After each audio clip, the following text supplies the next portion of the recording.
Então, você vai ver, a produção literária brasileira, a partir dos anos 70, 80, ela praticamente acabou.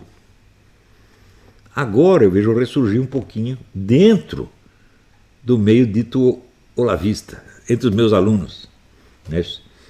É o Diogo Fontana, e tem vários aí, né? Não precisa dar o nome de cada um. Então, a literatura brasileira está recomeçando. Então, é claro que o número dessas obras é muito pequeno. Então, ele não abarca nem 1/1000º dos modelos de vida possíveis no Brasil. E, no entanto, nós temos personagens reais que seriam um material incrível para a literatura. Se você pensar bem, a vida do Lula. Você já tentou entender a mente do Lula, entender a alma do Lula? Eu acho que ninguém fez um esforço para isso aí, porque as pessoas ou o idolatram ou fingem que idolatram, porque eu não acredito que ninguém na esquerda admira realmente este idiota, mas precisa dele porque ele é o símbolo, ele é o proletário, então ele representa simbolicamente o conjunto da esquerda. Então eles precisam do Lula, tá certo? E o outro lado despreza o Lula, né? E acha que desprezá-lo é suficiente. Fala, não, o Lula foi um acontecimento histórico, pô, ele marcou a história do Brasil. Não é isso? E é muito importante você entender a alma dele em profundidade. Ora, você vai entender como? Cientificamente, psicologicamente, não é possível. Só através da narrativa literária você pode conseguir isso. Quer dizer, você imaginar a vida do Lula ou as vidas possíveis do Lula. O que ele teria sido em tais ou quais circunstâncias.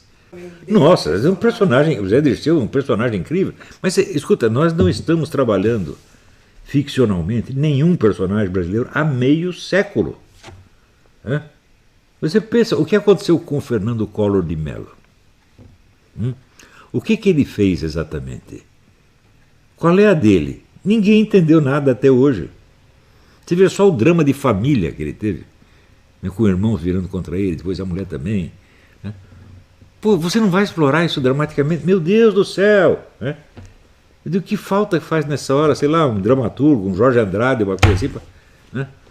Mas a verdade é o seguinte, a nossa literatura não explorou sequer Dom Pedro I. Né? Dom João VI, então, nem se fala. A concepção que tem de Dom João VI é piadística. Né? É aquele homem que vinha comendo franguinho. Né? E, no entanto, historicamente, Dom João VI é o fundador do Brasil. Ele criou o Brasil. Eu acho assim, você quer saber o resumo da vida brasileira?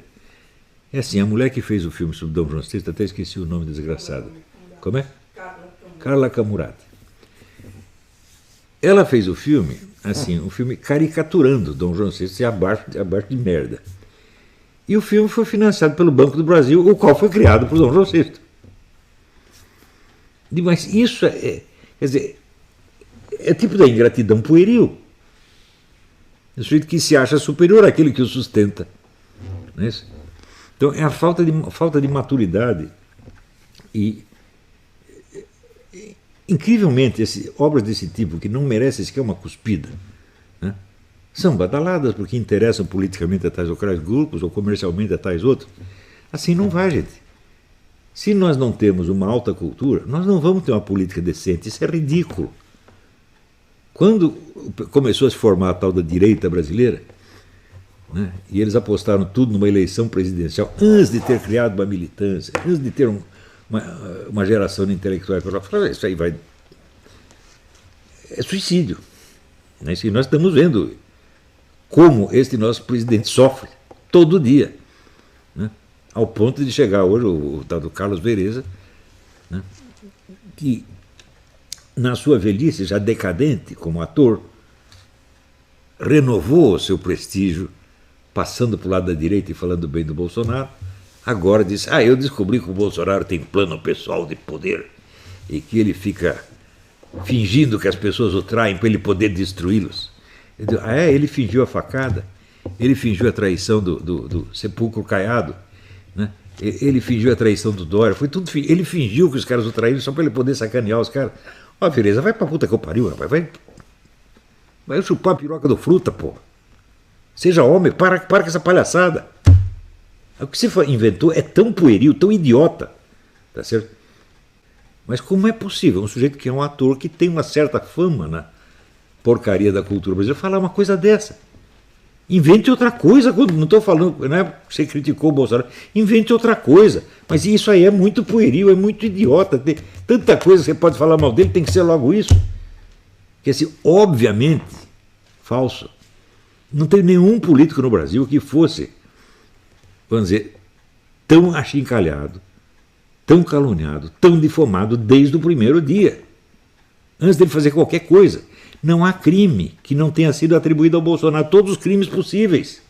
Ele nunca foi traído, nunca foi sacaneado. Ele é que inventa tudo isso para poder sacanear as pessoas. E peraí, como é que o sujeito vai subir na vida sacaneando ele mesmo, todo mundo? Ele inventa traidores, demite os caras, acaba com a carreira dele para ele subir. Que modo de subir? Como é que alguém pode subir na vida desse jeito, porra? Hã? Quer dizer, você está criando uma horda de inimigos maior do que a horda dos seus apoiadores. Que eu saiba, as pessoas sobem na vida fazendo o contrário. Primeiro você se cerca de apoiadores, e daí você pode pegar um ou outro traidor que você vai destruir. Agora, você fazer uma horda de traidores para você destruir todos, ô Vereza, porra, volta para a escola, vai aprender a ler. Você é ridículo. Né? Eu prestei um pouco de atenção em você por caridade. Eu não considero você nem bom ator. Você não tem nem físico para isso, não tem nem voz para isso. Né? Eu sei alguma coisa que é um bom ator. Eu convivi com o Eugênio Kuznet, meu filho. Convivi com o Eugênio Kuznet, com a Itala Nandi, com o Raul Cortez, né, com a Rosa Maria Mortinho. Eu conheci toda essa gente. Né? Alguns eu conheci bem de perto. Né? A Ruth Escobar. Eu tive uma vivência disso numa época áurea do teatro brasileiro. Né? Onde você estava começando. E o que é você, além, para cima de todos esses? Não é nada. Você não é melhor do que nenhum deles.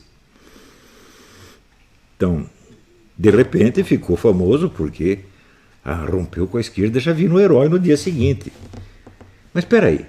Mas a nossa direita é tão superficial, tão boba. Você não tem intelectuais de direita. Né?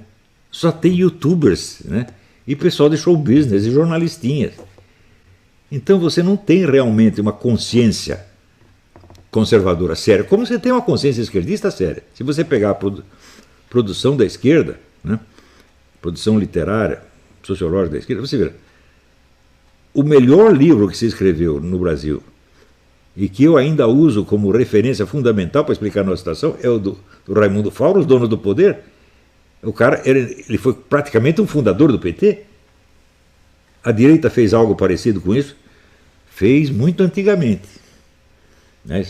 Mas, por exemplo, o livro do João Camilo de Oliveira Torres, um grande filósofo mineiro conservador,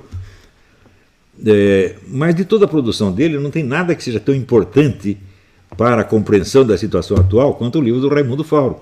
Eu apelo para o Raimundo Fauro toda hora. Eu estou vendo que ele diagnosticou certo. Quem também diagnosticou certo foi o Paulo Mercadante, do livro A Consciência Conservadora no Brasil, onde ele traçava esta mania aliancista da direita nacional, a mania conciliadora da direita nacional, que é até hoje o problema. O sujeito não pode ser eleito pela direita que no dia seguinte ele já procura um acordo com a esquerda. Todos fazem isso, né? Inclusive o atual governo. Por quê? É a mania positivista. Nós temos que ser superiores a ideologias. Isso é uma coisa de uma estupidez tão grande que eu não preciso, já me expliquei sobre isso, não preciso voltar a este assunto. Política sem ideologia, eu digo, é futebol sem bola, gente. Não existe, isso é uma bobagem. É só uma pose. Isso também não chega sequer a ser uma ideologia. Né? Isso é um rótulo publicitário apenas. Não tem sentido nenhum. Quer dizer, você não tem um discurso justificador do que você está fazendo, porque isso é que é ideologia. Você só tem o plano de governo, né, traçado cientificamente, e você não argumenta nem um pouco a favor dele. Como é possível? Me mostre um governante que tenha feito isso. Mesmo que seja o mais tirânico ditador do mundo, pelo menos para os colegas dele, ele vai ter que justificar. Quando ele reúne os ministros, vai ter que justificar alguma coisa, vai ter que argumentar. Não existe nenhum político que seja tão obedecido que ele nunca precisa argumentar em favor de nada. Você imagina, assim, por exemplo, Stalin, né? Quando veio a notícia de que o Hitler tinha invadido a Rússia, ele não acreditou. Tá certo? Então, evidentemente, ele argumentava e os generais dele, não é verdade, os caras, o homem está aí. Não pode ser. Então, Alguma justificativa você tem que dar. E essa justificativa o que é? É o seu discurso ideológico, pô. Quer dizer, como é. Eu penso esses generais que falam de. Pô, não pode ter ideologia. O que é isso, gente? Vocês são uns crianças. Vocês não cresceram. Hein? Vocês não sabem limpar a bunda. Sua mãe tem que trocar sua fralda, pô. Né? Então, a coisa está muito ruim, gente. Agora, como é que nós podemos exigir que a classe militar seja culta se os escritores não são? Se os literatos não são? Se os professores acadêmicos não são? Você veja, por exemplo, o Eric Voegelin, ele todo ano relia a obra completa do Shakespeare. O Roberto Campos sabia a Divina Comédia de cor, em italiano. Esses eram os intelectuais de antigamente, porra. Hoje em dia, as pessoas leem o quê? Leem teses universitárias, publicado por amigos dele ou pelo chefe dele, que ele precisa puxar o saco. Então, assim não dá, porra. Agora, nós queremos corrigir a política brasileira de ter corrigido a nós mesmos, de ter corrigido a nossa inteligência. E se você não conserta a sua inteligência, o que você vai usar para consertar a situação? A sua burrice? A sua covardia? A sua preguiça? A inteligência é a única arma que nós temos. Força física humana, ó, é muito pouca e dura pouco. Chegou nos 40 anos, você já não é mais nada. Ver qualquer esporte, chegou 40 anos, ele tem que largar. Não é isso? Então, é a inteligência que é a nossa força, a única que nós temos. E você tem que dar tudo para desenvolvê-la. Não é isso? Porque se você não a exerce, ela definha. E eu lembro quando falei no Paraná, os alunos da Universidade do Paraná, que um especialista de qualquer área do conhecimento tinha que ler pelo menos 80 livros da sua área por ano. Supondo, claro, que um livro que é da área especializada do sujeito, ele lê muito rapidamente. Quanto tempo um psicólogo leva para ler um livro de psicologia? 2 dias. Se você der um livro, sei lá, de arqueologia egípcia para ele, bom, ele vai ter alguma dificuldade. Mas o livro da sua área profissional, você tem que ser capaz de ler muito rápido.